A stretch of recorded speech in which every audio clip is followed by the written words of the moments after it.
Hello, and welcome to the Bamboo Lab podcast with your host, peak performance coach, Brian Bosley. Are you stuck on the hamster wheel of life, spinning and spinning, but not really moving forward? Are you ready to jump off and soar? Are you finally ready to sculpt your life? If so, you've landed in the right place. This podcast is created and broadcast just for you. All of you strivers, thrivers, and survivors out there. If you'd like to learn more about Brian and the Bamboo Lab, feel free to reach out to explore your true peak level at www.bamboolab3.com. Welcome, everyone, to this week's episode of the Bamboo Lab podcast. I'm your appreciative host, Brian Bosley. And today I want to start off by reading a heart letter we received, I believe, 2 weeks ago. And this comes from a Bamboo Pack member. This person shared, "Your podcast have really resonated with me, especially the part about how often we let others choose who we want to be for us, something I think I'm guilty of too often. I really like the point you made about life constantly being a struggle to become the best version of ourselves. This episode made me feel really good. Thank you, Brian." No, thank you, Bamboo Pack member, for listening, for tuning in, and for reaching out.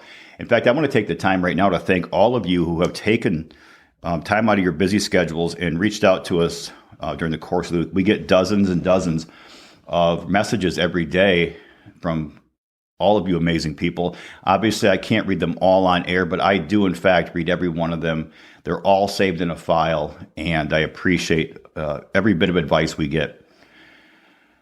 Okay, this podcast number 89 is being broadcast, or at least being recorded in our state capital of Lansing, Michigan. So I want to take a moment to shout out to the Michigan State Spartans, as this is their home. Most of you, or at least the ones who know me personally, know that I'm a big University of Michigan Wolverines fan. But a lot of my friends and family and people I care about are diehard Michigan State fans. So this one's for you, Sparty fans. All right. I want to, well, first of all, I want to share, this is the third time I have recorded this episode. So Friday morning, between coaching sessions, I had a couple of hour break, and I decided to shoot the podcast. And I had the content written and ready to go. And so I recorded it, 48 minutes long. I got done, and something didn't feel right. So I listened to it. I'm like, no, I can't pick up on what I don't like, but it felt off. So I sent it out to a pilot group, to a test group. And before I even got any responses, I said no. My former mother-in-law always said about food in the refrigerator. When in doubt, throw it out. So I applied the same theory to the podcast, and I was in doubt, so I threw it out. So in the afternoon, when I was done with my client meetings, I sat back down and re-recorded it. And I loved it. I absolutely loved it. I listened to it. I loved it. I sent it out to my son, as well as a man many of you are familiar with on here, Dave Dick. And I don't know if my son had a chance to listen to it, but I actually sent it to my mother too. And I don't know if she listened to it yet or not. But so I thought, okay, I'm going to get some really good feedback on this one. So within 3 hours, Dave texted me, "Hey, I have some feedback on your podcast. Can you give me a call?" I'm like, feedback? I hope he's just telling me how great it is and how amazing it is. And it's the best one I've ever done. And he called me a couple of times, but I was busy Friday evening. We were out to dinner and Saturday, or Friday, that was Thursday, I'm sorry. Friday, I finally got a hold of Dave, and he said, brother, I like the content, but I have some suggestions. I'm like, oh man. Anyway, we made some changes, I took his suggestions to heart, and when I listened, really dissected what he said, he was absolutely right. So Dave, I appreciate your candor, and I appreciate your telling me that I sounded kind of like an asshole on the second go around. So here we go. Third time around, I'm sorry. All right. I'm always love this story that I have shared, I believe once or twice on previous episodes of, I think John F. Kennedy, when he was president in the 60s, actually used this story to help raise public funding for the race to the moon. The story goes like this. There are two boys who live in an impoverished Irish village. They're very poor. They don't have shoes on their feet.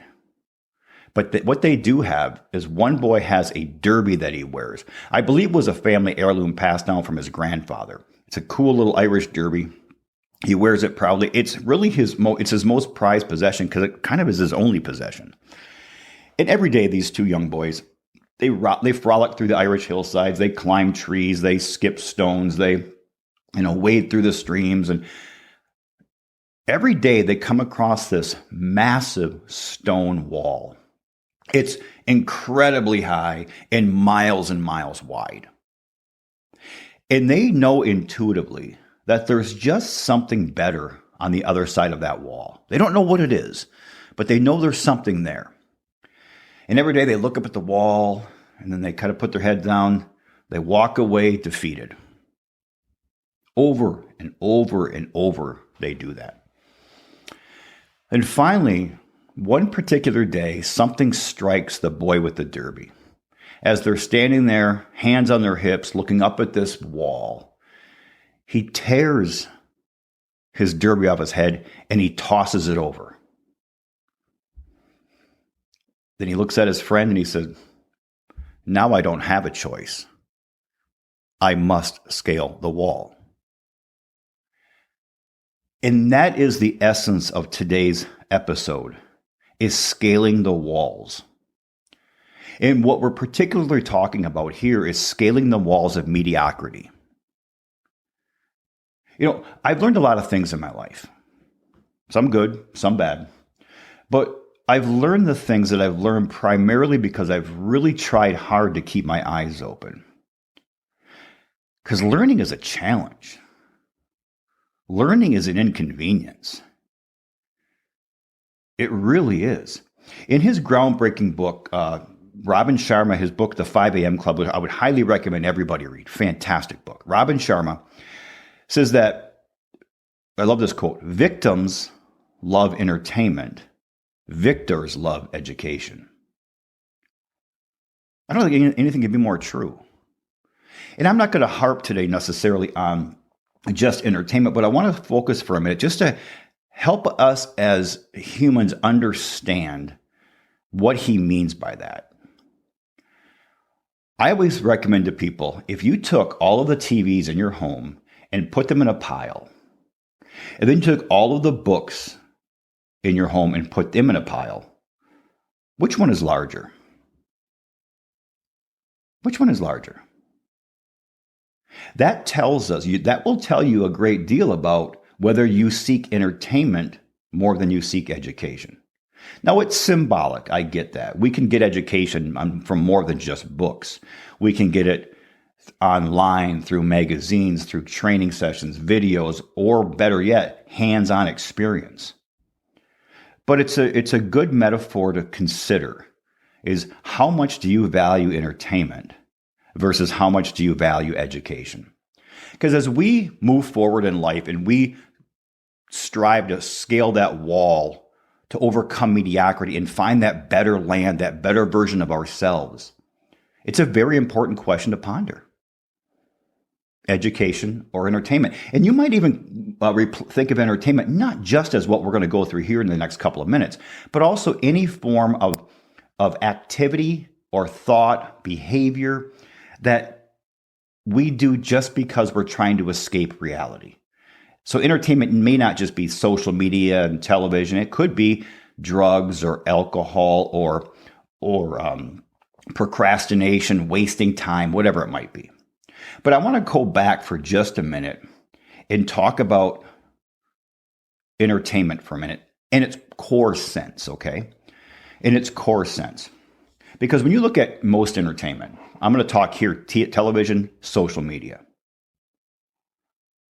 Whenever I hear someone complain about their lives, talking about how little money they have, how little time they have, how unfair something is to them, every time I hear them make statements about their boss or their friends or their family or their coworkers or their plight in life, usually you can make a pretty good prediction that human being, that individual, prefers entertainment over education. Because in fact, if we do build our lives around entertainment, television, social media, we're really just giving control to an outside force. At one time we could get news and information that would help us to formulate some decisions, help us to understand the world better and perhaps ourselves. But for the most part now, most entertainment is highly, highly negative. And as I've mentioned so many times on this podcast, we already have enough stimulation toward negative. That we have this little almond-shaped part of our brain called the amygdala that is there to detect danger. It worked extremely well when back in the Pleistocene era, when we were being chased by wolf packs or other tribes trying to take over and pillage our village and kill us, or I think it was called flat-nosed bears or something like that, short-faced, short-nosed bears, something. When you have all these dangers around you, that amygdala, it really helped to propagate our species. It helped us survive and thrive. But last I checked, I don't really have a lot of those things in my life anymore. I don't really have a lot of direct threats. Most threats I have are more internal. But the amygdala is still there. It's still there, designed for us to see danger, danger, danger everywhere. So the media knows this. Social media and entertainment media, they understand this. So what they do is they make certain that everything they put out there is negative. Well, what sells? Sex and scare. If it bleeds, it leads on the news. They're not stupid.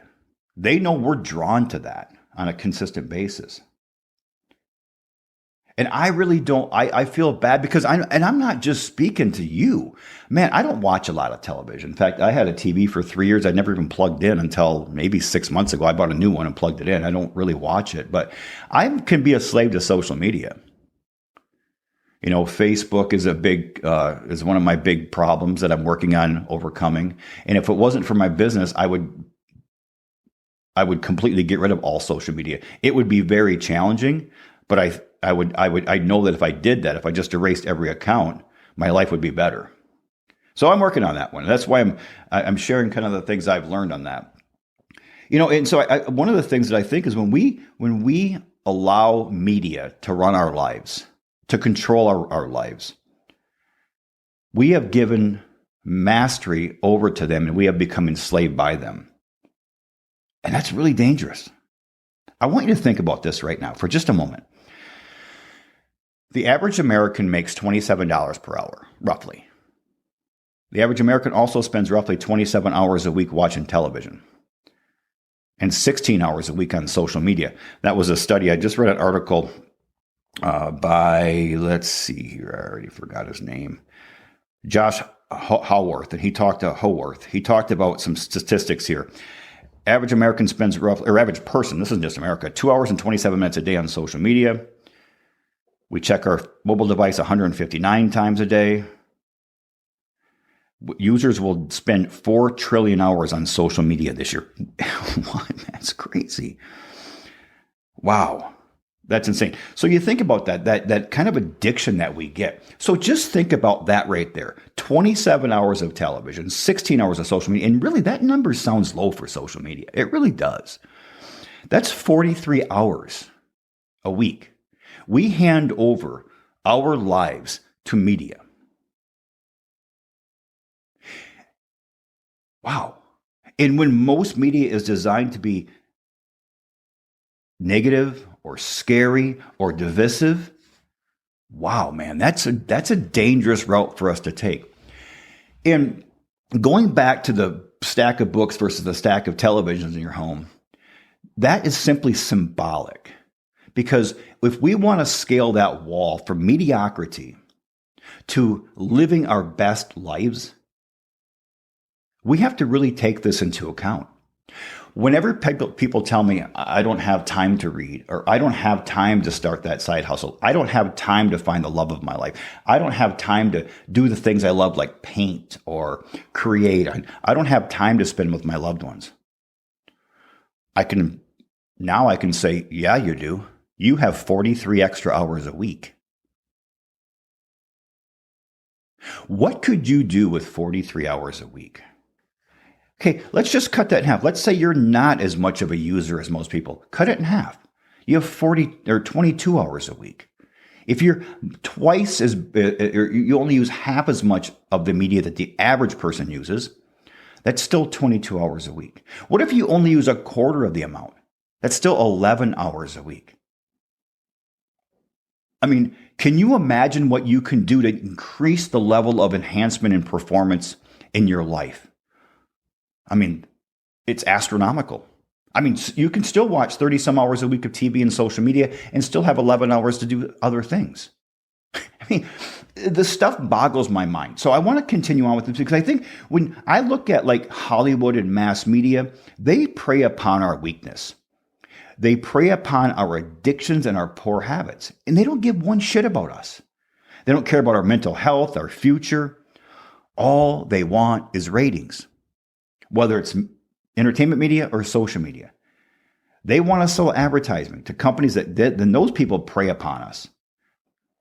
And quite frankly, I don't want to subjugate my time to big companies like Big Pharma or any Fortune 500 company that has the money to advertise. I don't want their message getting into my ears, getting into my brain, getting into my thoughts and feelings, my behavior, and then controlling my destiny, which is exactly what they do. You know, I've mentioned on this podcast so many times that our communication between humans, between any two humans or anyone at all, can only be positive or negative. That's all it can be. Because communication is simply an exchange of energy. That's all it is. When I communicate with you, when you communicate with me, or in whatever form, written, audio, visual audio, whatever it might be, face to face, on the phone, through text, through email, it can only be positive or negative because it's an exchange of energy, and energy can never be neutralized. Energy is always positive or it is negative. There is no third option. And quite frankly, because we know what sells, the media knows what gets our attention, they're selling us on the negative things. And yeah, there is definitely some value to being entertained. I mean, I'm not saying that altogether. You know, relaxation, entertainment, you know, watching a movie with your family, things like that, going to a play, going to the theater, you know, going to the cinema, whatever it might be.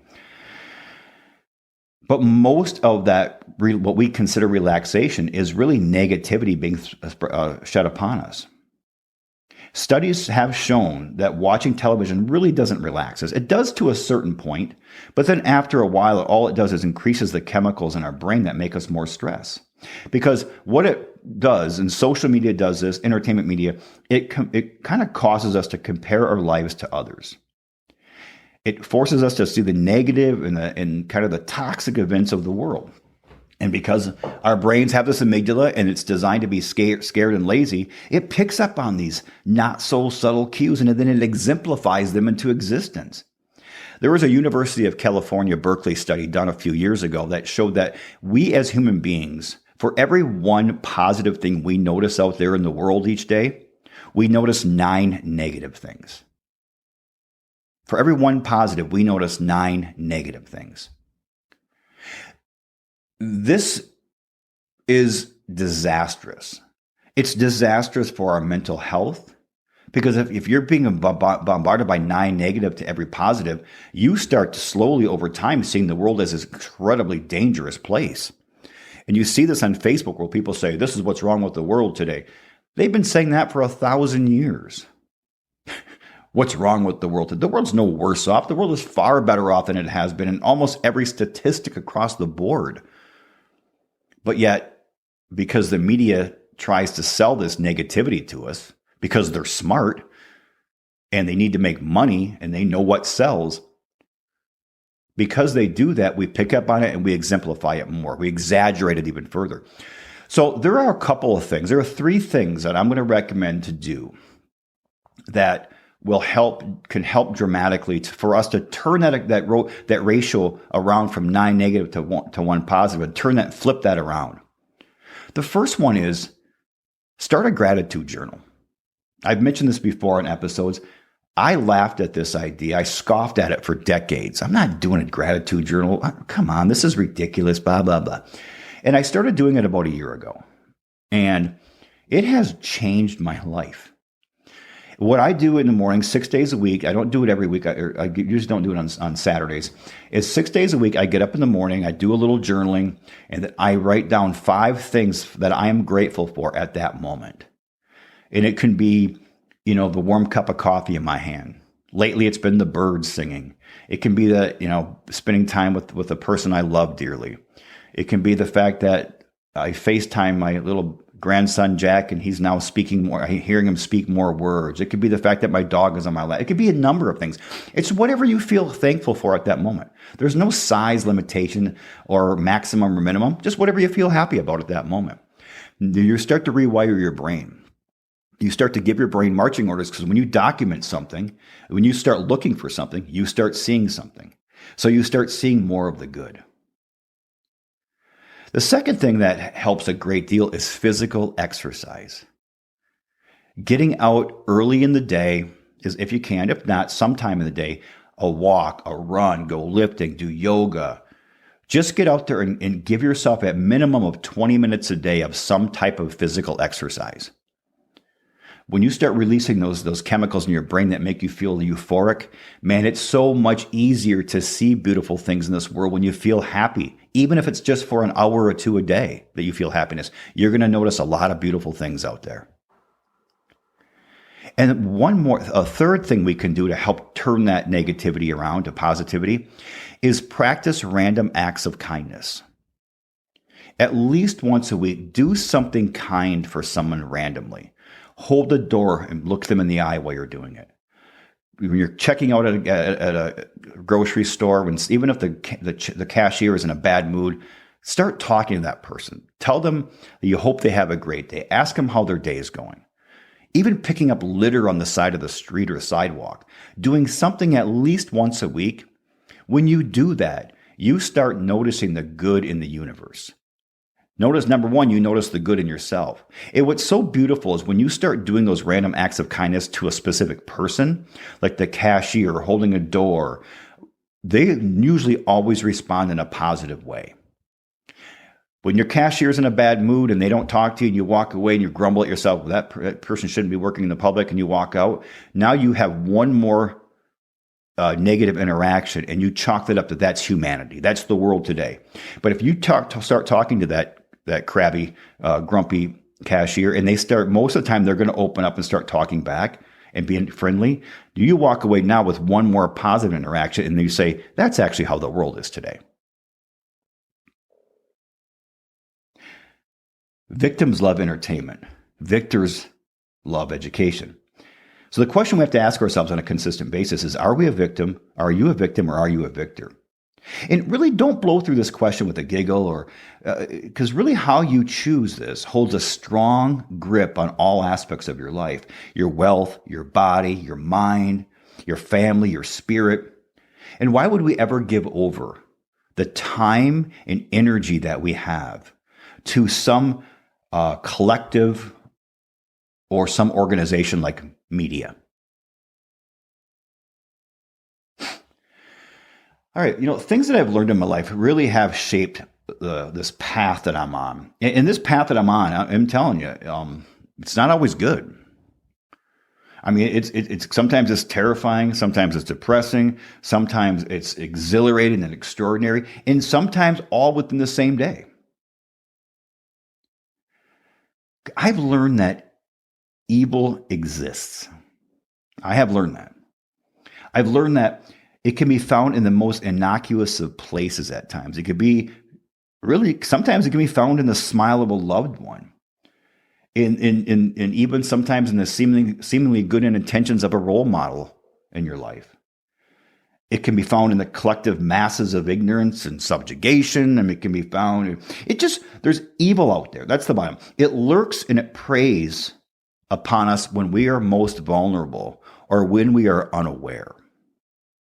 And evil doesn't always wear a mask and have a scarred face and big claws and big fangs. It can be found sometimes in things that are seemingly beautiful in this world. So I'm not here to say that bad things don't happen and bad people aren't there and evil doesn't exist. It does. We have to be on the lookout for it. But we can't think that there are 9 bad things for every one good thing, because the opposite is actually true. I have learned that goodness and kindness are far more abundant in this world at a ratio beyond what we would possibly imagine. I don't know what that ratio is, but I know that I've met a lot of people in my 56 years, and the vast majority of those people are amazing human beings. Yeah, you've got a couple of dumbass, toxic people, but they stand out. Not all the time. But they stand out eventually if we have our eyes and ears open and listening for and looking for clues. We're just not told about the good things in life. We're told to believe that things are scary, because when we find that things are scary, we stay chained to our sources of information for us to remain safe and secure, man. And that source of information isn't always just media. It sometimes is the church. It's the government. It is the media. Sometimes it's family and friends. Or sometimes it's even our old worn out ideas and beliefs. And if we want to break and scale that wall of to overcome mediocrity, we have to start realizing. Because if I believe the world is unfair and people are evil and society is bad and it's here to hold me down, if I believe that I really can't branch out and advance myself, because if I do, bad things are going to happen to me. If I believe that, I'm never going to scale that wall. But if I truly believe in my heart of hearts that the world is overall very good, that the vast majority of the people are there to support you and love you. If I believe that, if I believe the world out there is a place for adventure, I'm going to have a great deal more passion and likelihood of scaling that wall. Because I've learned that we have a strength and a power that lies within us, man. We do. You have it. A source that it's so powerful that no evil out there could ever penetrate. But I also know, and I've learned, that society and some of our own life experiences have actually placed these layers and layers and layers upon that beauty and that power and that source to this day, where it's buried so much, and we've allowed that to happen. And I call it the angel in the marble, that true peak identity, that true source, that true, it's the purity, it's your core perfection. You have that in there. But it's been buried. And like I said, we've allowed it to get buried to the point that the angel within us, really, we no longer even recognize. We live like victims far, far too often. But I'm here to tell you that we have the power we have the ability to get back to that true power source, that true angel in the marble. And where that quote comes from, and I know most of you returning Bamboo Pack members remember this, Michelangelo made a quote one time as he had carved this amazing angel in the marble outside of a cathedral. He said, "I saw the angel within the marble and I sculpted until I set him free." I just love that quote, because that is what you have inside, is you have that angel inside of you.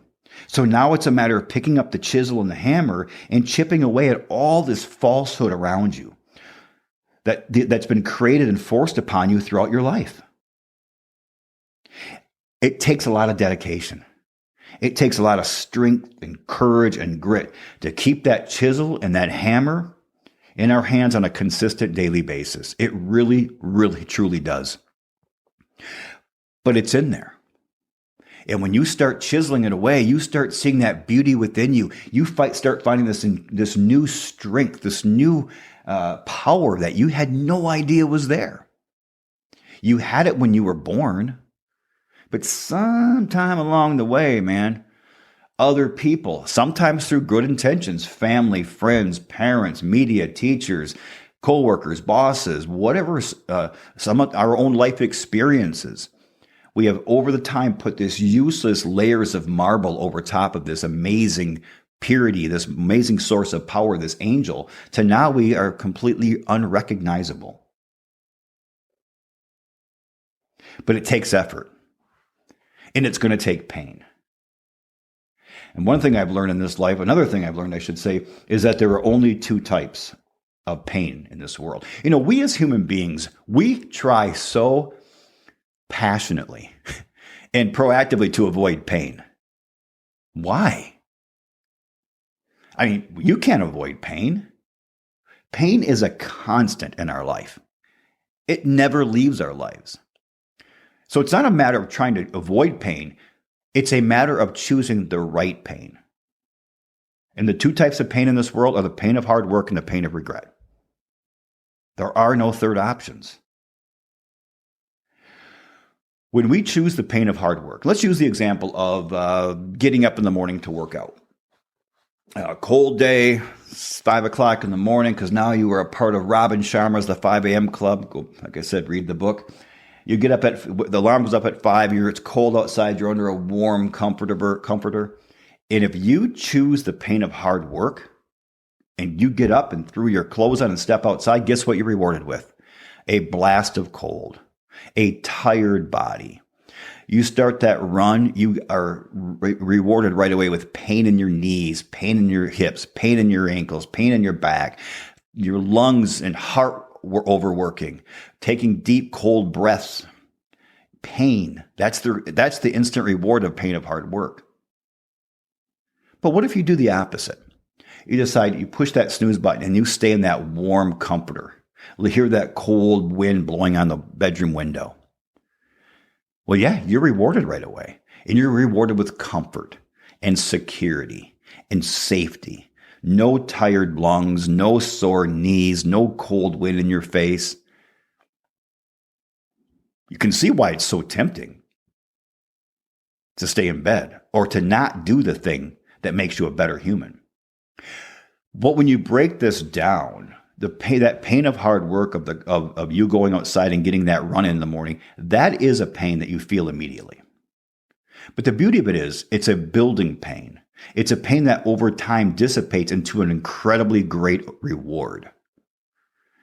Where the other pain of staying in bed, or the other reward that you have of staying in bed, over time, that turns into a great pain. It's a debilitating reward, or debilitating reward, because it goes away. And the thing is, when you choose the pain of hard work, you feel the pain right now. When you choose this, if you choose not to choose the pain of hard work, life will choose the pain for you, and that is the pain of regret. And you'll face that down the road. And I'm going to tell you, that's a pain you'll never get away from. I'm going to share a story that happened to me in November of 1996. I was a young manager with American Express Financial Advisors, one of the most amazing companies I've ever had the privilege and honor to work for and then work alongside of as a consultant. But back in the day, I was a young guy. I was 29 years old, and I went off to deer camp with a couple of my buddies. And one of my good friends, and he said this to help me because he loved me. He said, I just want to tell you, pulled me aside, we were talking, and he said, since you've been climbing the ladder at the company, you have changed.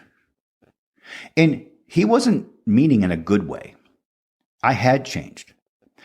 And because I realized at that time that I'm not a really good pack animal.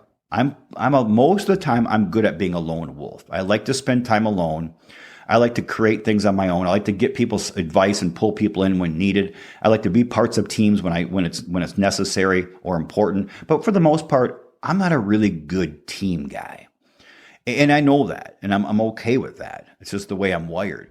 But I was falling into this. I was living in the corporate world. I was struggling with, this is not my persona. So I got back from that deer camp on, I believe, Monday night, and Tuesday night, I went into the office. After it was closed down, I opened up, went in, cleared my office out, and left a resignation letter on my desk. Completely cowardice way to quit a company. How cowardly. I knew that if I went to the vice president face to face and said, I'm going to resign and here's why, because I had tried one other time and he had persuaded me to stay, and probably 4 or 5 months prior. So I had a rational reason for the way I did it, but still cowardly. And I left a note, and I didn't take any phone calls from anybody from the company for a matter of 2 or 3 weeks. And the next morning, I started my consulting firm that now still is growing today, and which is the podcast here is a part of. But I want you to realize that 27 years later, whatever it is, I still regret that. And that regret will never go away. I chose the pain of doing the easy thing versus the pain of doing the hard thing and the proper thing. And it still haunts the hell out of me. And as we go through this scaling this wall to avoid mediocrity and go over to the next side, we have to choose the pain of hard work. We do. We have to choose that. We have to make choices on all types of things that we do, whether it's our getting up in the morning, eating better, exercising, avoiding as much as possible any sources of media, whether it be entertainment or social. We have to choose carefully the people we associate with. Because one of the things I've learned is that this change process, this scaling the wall thing that we're talking about, it's the greatest phobia in the world, other than they say public speaking is. I think change is the greatest fear that faces all men and women. Our comfort zone is the most powerful gravitational force in the universe. It has one goal: job security. Stay small, keep you safe, keep you secure, keep you risk-free, keep you from growing. And it demands complete obedience from you. You are the master, but yet it makes you its servant. We have all these multiple modes that we go through, these multiple stages we go through in order to grow and achieve and to change. And I know that if we're not aware of these modes and these stages, the opportunity or the possibility of us changing and growing is almost nil. We become stuck. I'm going to recommend to go back to a few previous episode from 2022. I believe it was called Monkey Trap. I believe I did a series of 3 weeks on the subject of change and growth and the stages we go through and the modes we use to go through. Otherwise, if we're not aware of this, how do we scale that wall? I've also learned this as we're sitting here talking about mediocrity.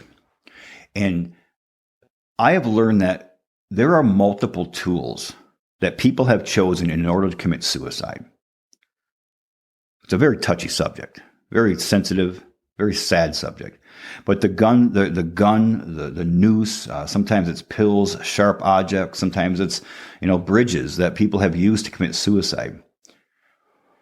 We tend to chastise people in society who make this choice. We mourn them, but we become angry at them, and sometimes in a really dysfunctional way, we ridicule them for their weakness as we perceive it. But before we really start to do that, we have to take a look at the other tools that people have used to commit a different type of suicide. They've chosen mediocrity. They've chosen living a life that's far below their own capacity, something that's far below their own ability, their peak ability. They've kept that marble wrapped around them. And they've completely lived below that highest level that they have the opportunity to live in love and happiness and health and peace and success and wealth. The only real difference between those people who decide to take their physical lives and those who decide to live under their peak level and live a mediocre life is that one is sudden and final. The other one is simply stretched out. I'm always so sad when I see somebody take their physical life, and I think, my goodness, what a potentiality! I mourn for the pain they felt that caused them to have to make that tough decision. And I think of the loss of potential that they'll never see, and the world will never see their potential and their beauty. But I'm also saddened by the amount of people who I see stretching this suicide out for decades and living so far below their own capacity. On that, as we talked about at the beginning of the podcast and the intro, that hamster wheel, people who simply spin and spin and spin and don't really go anywhere. They want to, they don't know how. And that's what some of the things today are helping us design to get, hopefully to get you to see some of the ways you can do that and some of the things to consider as you want to break through that chain of mediocrity and scale that wall. Because whether we choose the weapon, a physical weapon to end our physical life, or we choose the route of living an unsculpted life, a life really kind of unfulfilled, something far between our peak potential, the outcome is the same. It's a complete potential that will never be realized. So a lot of times, I remember just a couple of years ago when a young Miss America, I believe, winner committed suicide. And I remember thinking, what? That what you would think would exemplify somebody who has the world by the throat and is just, giving it all. But then sometimes when we hear those stories, it's good to stand up and go to the bedroom or bathroom and look in the mirror and say, am I really any different? She just chose to do it quickly and end it for eternity. I'm just choosing to draw it out. I've also learned that we can choose a different path in life. We really can. We can determine and define that angel within us. And it's not these large, dramatic, exponential changes that we have to make that turn our path around. Moreover, it's more small, seemingly insignificant, but consistent advancements that we make each and every single day. There's a bug it's in, I don't know what parts of the world it's in. I know we have it here in Michigan, and it's called the cicada. And it can live up to 17 years underground. And then it hatches and comes through the ground. And if they get thousands of them buzzing around, man, it makes a really cool sound in the woods. And then they basically live up to 17 years underground, hatch, come through, they mate once they emerge, and live about 2 to 6 weeks. So thankfully, we humans weren't given this destiny. We live decades upon decades upon decades, and we can live consciously. We have the ability to make focused changes, and we're given the time to do it. We're not given 2 to 6 weeks. Why do we waste this? Why do so many people waste this? And I can't wait till you guys hear a guest coming on here in a couple of weeks that talks about, I think the title will probably be Don't Wait or Why Wait. An amazingly powerful man who had all these grand visions of what he wanted to do and then was diagnosed with cancer. And thankfully, he's a survivor. And he's now doing and has been doing all these things he's been putting off. It shouldn't take a wake-up call like that for us to do that. We need to stop treating our existence as if it's limitless. It may not be 2 to 6 weeks. It may be 80, 90, 100 years, but it's still limited. We have to take advantage of that. And when we talk about this concept of time, one of the things I get so often from people is they want to learn about time management. It's kind of the crying call for a lot of people when they're not quite happy with their lives. I need to manage my time better. Let me tell you, man. No, you don't. Quite frankly, because you can't. You don't manage time. No more than I can, or you or I can manage whether it's sunny or rainy today. No more than we can't manage time any more than we can manage gravity. Time is a structured set. And time just continues and continues and continues on. It doesn't give one rat's behind about you or me. It doesn't even know we exist. So if something is completely unaware of your existence, how the hell can you manage it? You can't. But what you can do is manage what you do and what you give during the time you're given. And I always use this example is I believe when you get up in the morning, you have this figurative 5-gallon bucket of marbles at the foot of your bed. And when you get up, you pick up those marbles. And those marbles, and you carry them around, those marbles represent the amount of energy and focus that you have during the day. And everything you do from brushing your teeth to sitting in a meeting, to telling somebody you love them, to calling your mom, to watching TV, to eating,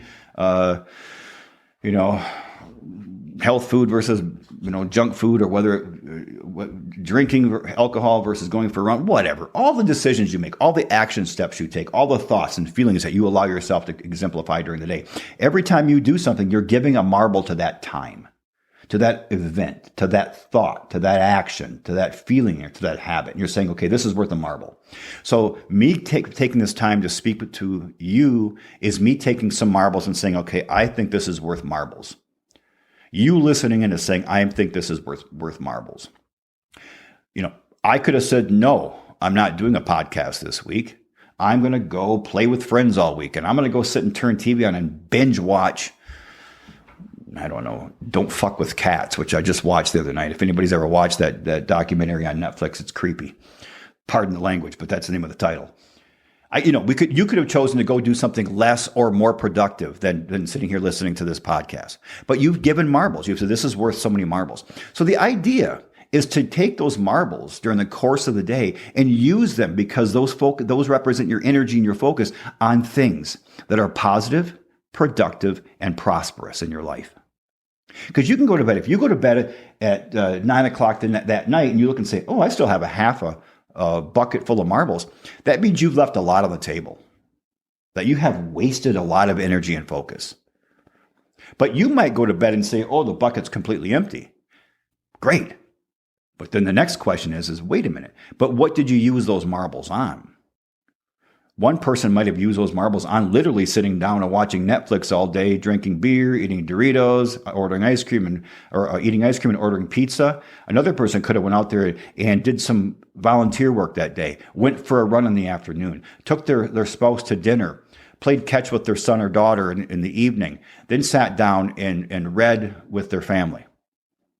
I'm not judging either one, but I have a feeling, just looking on the outside, I know which person is going to be much happier in the long run. So you have to realize that everything you do, everything you say, think, and feel, you are taking a portion of your energy and focus, and you're saying, I'm giving it to this right now. And the idea is to try as much as possible to give that energy and focus to the things, the activities and thoughts that are incredibly positive, incredibly productive, and incredibly prosperous for you and your loved ones and the world as a whole. We're not asking for perfection. I mean, I just watched that CB show about cats the other night. That's not a good use of my time. We all fall into this trap. The idea is being aware of how you use your energy and focus. And as we continue to climb and want to scale this wall of mediocrity, it isn't just a matter of, choosing education over entertainment. It isn't simply a matter of choosing the pain of hard work versus the pain of regret. It's simply not just, allocating our time and energy and focus toward activities and thoughts that are positive, productive, and prosperous. Those are some of the tools we need to use to get out of mediocrity and to scale that wall.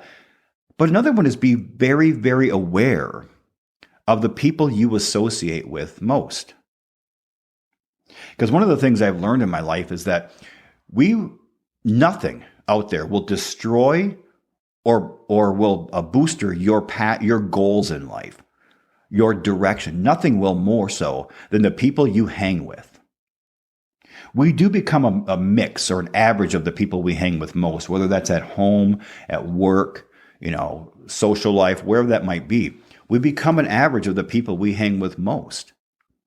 So do we want to hang with, if you're trying to avoid drinking alcohol, are you going to hang with people who consistently drink alcohol? No. If you want to break away from social media and watching too much television so you can do better things, do you want to hang with a group of people who spends all their weekends doing that, watching TV, binge watching movies, ordering junk food? No. If you want to get healthier and lose weight and become stronger and more energetic, are you going to associate with people who never, ever consider the thought of physical activity? They're perfectly okay with the way they are and they don't want to get healthier? No. And if you want to get wealthier and more successful and more productive in your career, Are you going to go home and associate with people who don't give a shit about success, who don't care about progress, who are okay living mediocrely, living in mediocrity and never scaling that wall? I hope not. The people we associate with are the people who we, in fact, will become. Never be the smartest person in your group. Never be the most successful. Never be the most driven, the most passionate. Otherwise, you eventually become the king of the dipshits or the queen of the dipshits. Always have somebody around you who's better than you at the things you want to get better at. Whether it's work or home, work life or personal life.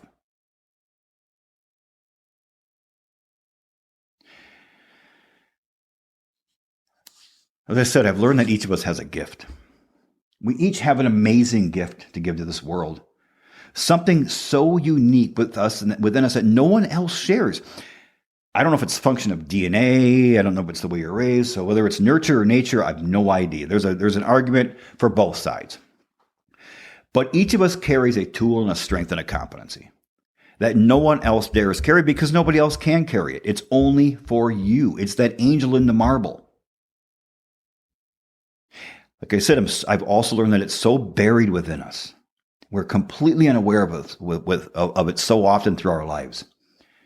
We're born, we live, we die, and for many people, they've never unwrapped that gift. They've never stuck their neck out there and said, I'm going to climb the damn wall of mediocrity, whether it be professionally or personally or a combination of everything. I do know that if we find this gift and we unwrap this beautiful package and we give it to ourselves and we give it to the world, we give it to our clients and our family and our coworkers and our community and our friends, that is the greatest gift you could possibly ever give. That's your primary goal. That's your primary reason for existing in this world, is to make a difference. For some people, you are in a field where you have such a direct impact on other people's lives. That could be medical, financial, maybe some people would say in the clergy, a consultant, a teacher, military, police officers, firefighters, EMT. That it seems obvious when you do something, you can see the impact of you using your gift in the real world. You see the impact on people, and it's instant sometimes. It's obvious, at least. But many people don't really realize their impact. They don't understand that just because they don't see the direct benefit right away of the gift they have and the gift they want to exemplify, that it's not working. My goodness, there could be nothing further from the truth. That gift you have, whether you want to believe in a higher power or you want to believe in some universal force, it doesn't matter. I have learned in 27 years of coaching that and I didn't realize this for the several years until I got to know clients and really started looking for different clues. Every one of my clients has an amazing gift inside them. And when they can find that gift and use it in their professional life and their personal life, it's magical to watch. It's humbling to watch. Your primary goal in life is to extract that gift and expose it to the world, to make existence better because you're here. You can't do that when you stay on the bad side of the wall, the mediocre side of the wall. So I want you to think right now, what are the things that you want to change about your life? Do you want to make more money? Do you want to be promoted in your company? Do you want to start a business? Do you want to paint amazing paintings? Do you want to find the love of your life? Do you want to improve your marriage or your relationships? Do you want to have a better relationship with your children? Do you want to become healthier and more fit? Do you want to become more intelligent? Earn a degree? It really doesn't matter what you want to do. But I'm going to tell you, in order for you to do that, you've got to pull off that derby and throw it over the wall. And you do that by exemplifying some of the things we've talked about here today. choosing education over entertainment,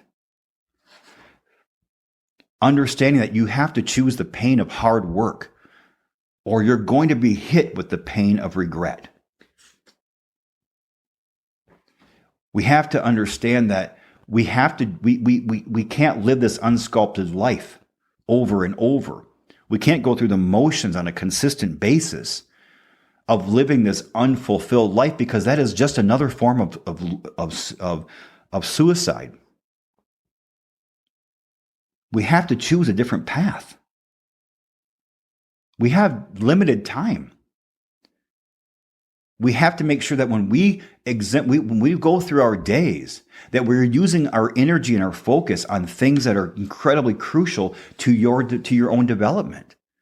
Things that are positive, productive, and prosperous. In order to scale that wall, we also have to realize that evil does exist. But there's far more good in the world than there is evil. And if you believe that there's only evil out there, my goodness, you're never, ever going to scale the wall. And I want to read something. Just give me just a quick second here. Something that I posted on Facebook a couple of days ago that I actually wrote it last year, but posted it this week. And it talks just about this concept of stretching out of our comfort zones. It reads as such: the temptation and draw toward mediocrity is as strong as any gravitational pull. To step away, to step out, and to step up is the most frightening of decisions. As well, it is the most courageous and honorable. Humans thrive on acceptance and on being included. This oftentimes holds us captive to staying locked within the tribes that hold us down, tribes that find comfort in the mass hallucination of mediocrity. If we break free and live out our true destiny, then we will be left to fight the beasts alone. We are constantly being warned of the dangers that lurk and await all unsuspecting lone travelers.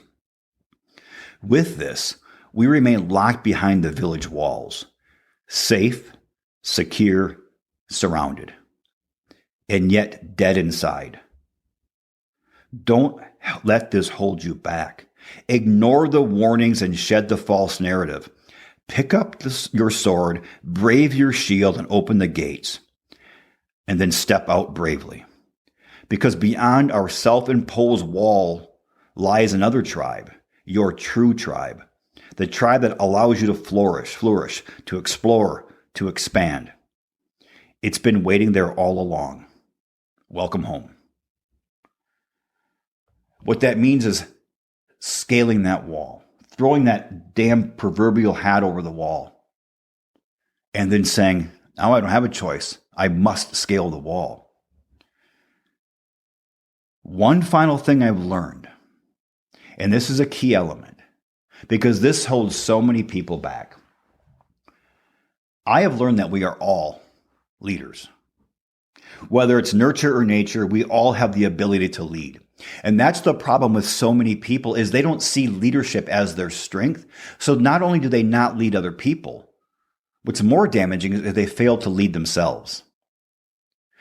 They kind of put themselves in a corner and say, well, that's just not really me to stick my neck out there. It's really not me to take that risk. It's really not me to scale that wall. I'm actually okay on this side of the wall.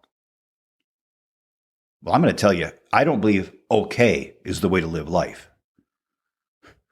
And when you feel that way, you have put yourself in a self-imposed prison. You have decided to stay within your village walls, secure, safe, surrounded, yet dead inside. We're all born leaders. We really are born to rally troops and lead packs through the cold wind, snow, and blizzards. Maybe not necessarily other people, but we are designed to lead ourselves. We're all given this ability. We're all given this tool. But for many of us, we succumb our leadership, or we subjugate our leadership and let somebody else tell us how to live. We let other people who tell us how to live our lives. Oh, no, stay over here. Don't throw that hat over the wall. You'll never get it. Stay here. We have just enough here. We're happy here. We're okay here. And we're taking leadership from people who are less qualified, because nobody, in fact, is qualified to live and lead your life other than you. How are you living it and how are you leading it? Are you a victor or are you a victim? I'm really saddened, and I guess you could even say tired of watching lives wither away, of kind of watching people live their lives apologetically, walking through life like zombies in some post-apocalyptic movie. You have one existence, one opportunity. You have limited time on this earth. You choose which side of the wall you want to live on. The okay side or the side where your angel was destined to live. And I really hope we all choose wisely. Everyone, I want to thank you for tuning in today on this third go round of this podcast. I want to tell each and every one of you, I appreciate you. I really do, man. I just really love hearing from you, from so many of you. As of this week, we finally crashed over having subscribers in more than 1,500 cities. I think we're at 1,502 cities right now across the globe, 55 countries, 6 continents, and all 50 states in the United States here. So you're all helping this to grow. So please get out there and smash that like button. Rate, review us, and I'm going to ask you, please share this with 3 people. Just email or text this episode to 3 individuals. In the meantime, get out there and strive. Strive to give and be your best. Get out there and love. Show love and respect to others, and as importantly, to yourself. Scale that wall, man. Throw that hat over the wall and commit today that you're going to get out of the life of mediocrity and you're going to live the life that you were truly destined to live. You're going to sculpt away that excessive, useless marble and live to be that angel inside you. And get out there and live intentionally. Enjoy the moments, because there are so many more beautiful moments out there than there are negative. I appreciate you all. Until next week.